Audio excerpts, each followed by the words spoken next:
بسم اللہ الرحمن الرحیم۔ السلام علیکم۔ لوگ اپنا اصلی چہرہ دو صورتوں میں دکھاتے ہیں، ایک یہ جب انہیں معلوم ہو کہ وہ اپنا مطلب پورا کر چکے ہیں، اور دوسرا جب وہ جانتے ہوں کہ وہ اپنا مطلب پورا کبھی نہیں کر سکیں گے۔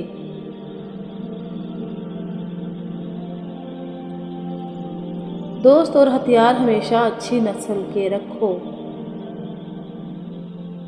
حضرت علی رضی اللہ تعالیٰ عنہ، جب تھک جاؤ تو اللہ کے سامنے جھک جایا کرو، کیونکہ لوگ تھوڑی سی غلطی پر چھوڑ جاتے ہیں، لیکن اللہ تھوڑی سی عبادت میں بھی تھام لیتا ہے۔ کچھ عرصے کے لیے رابطوں میں پہل کرنا چھوڑ دیجیے، آپ کو معلوم ہو جائے گا کہ آپ کتنے عرصے سے مردہ پودوں کو پانی دے رہے تھے۔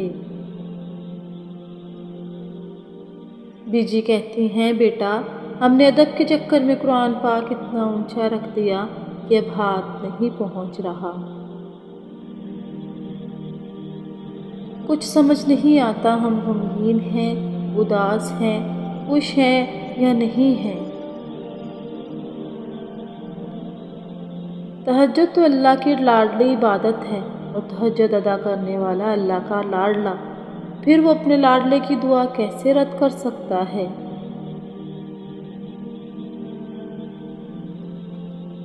بہت بڑے بڑے کام کر جاتے ہیں وہ لوگ جو چھوٹی چھوٹی چیزیں بھی صرف اللہ سے مانگتے ہیں۔ تم تکلیف کی بات کرتے ہو، ہم نے تو درود پاک سے نصیب بدلتے دیکھا ہے۔ رسول اللہ صلی اللہ علیہ وآلہ وسلم کا فرمان ہے، وہ جوان جس کی جوانی عبادت الہی میں گزری، اسے اللہ تعالیٰ روز محشر اپنے عرش کا سایہ عطا فرمائیں گے۔ حضرت علی رضی اللہ تعالیٰ عنہ فرماتے ہیں، ناراضگی ظاہر کر دینا دل میں برائی رکھنے سے بہتر ہے، اور ہم کسی کے لیے اتنے ضروری بھی نہیں ہوتے جتنا ضروری ہم خود کو سمجھ لیتے ہیں۔ جن کی آنکھیں بات بات میں بھیگ جاتی ہیں، وہ کمزور نہیں ہوتے بلکہ دل کے سچے ہوتے ہیں۔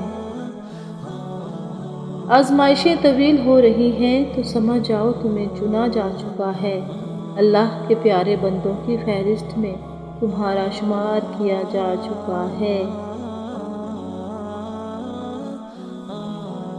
کم بولنے والے لوگ صرف پسندیدہ انسان کے سامنے بولتے ہیں۔